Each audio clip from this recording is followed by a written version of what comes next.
Cricket বিশ্লেষক ও ধারাভাষ্যকাররা match চলাকালে যেমন তুলনামূলক বিশ্লেষণ তুলে ধরেন, তেমনি ক্রিকেটারদের শক্তি ও দুর্বলতার জায়গাও চিহ্নিত করেন সেই আলোচনায়। ওই সময় ক্রিকেটারদের নিয়ে সমালোচনাও চলে আসে। তেমনই একটি ঘটনায় নাকি হত্যার হুমকি পেয়েছিলেন নিউজিল্যান্ডের সাবেক ক্রিকেটার ও বর্তমানে ধারাভাষ্যকার সাইমন ডুল। ভারতীয় তারকা বিরাট কোহলির সমালোচনা করায় তাকে নাকি অনাকাঙ্ক্ষিত সেই ঘটনার মুখে পড়তে হয়েছিল। ক্রীড়াভিত্তিক ওয়েবসাইট ক্রিকবাজের এক লাইভ অনুষ্ঠানে এই তথ্য জানান ডুল। এই কিউই বিশ্লেষক ভারত পাকিস্তানের প্রধান দুই তারকা ক্রিকেটার কোহলি ও বাবর আজমের স্ট্রাইক রেট নিয়ে সমালোচনার জন্য বেশ পরিচিত। 2023-24 পিএসএলে তিনি যেমন বাবরের স্ট্রাইক রেট নিয়ে প্রশ্ন তোলেন, তেমনি 2023 আইপিএলে একইভাবে আঙ্গুল তুলেছিলেন কোহলির দিকেও। সে কারণেই নাকি তাকে ভক্তদের পক্ষ থেকে মৃত্যুর হুমকি দেওয়া হয়। এ নিয়ে সাইমন ডুল বলেন, সে আউট হলে কি হবে তা নিয়ে চিন্তা করার জন্য সে খুব ভালো ক্রিকেটার, সে খুব ভালো একজন খেলোয়াড় এবং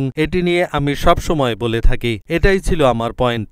আমি কোহলি সম্পর্কে অনেক প্রশংসা বাক্য বলেছি, তবে আমি একটি কথা বলেছিলাম যেটা কিছুটা নেতিবাচক বা মনে করা হতে পারে সেটা নেগেটিভ। তারপরই আমাকে মৃত্যুর হুমকি পর্যন্ত দেওয়া হয়েছিল। তবে ওই ঘটনার পর কোহলির সঙ্গে সম্পর্ক খারাপ হয়নি বলেও জানান এই ক্রিকেট বিশ্লেষক। সমালোচনার পর কোহলির সঙ্গে আমার ব্যক্তিগত সম্পর্ক খারাপ হয়নি। আমি টসের সময় তার সঙ্গে কথা বলি, এমনকি কথা বলেছি খেলার পরেও।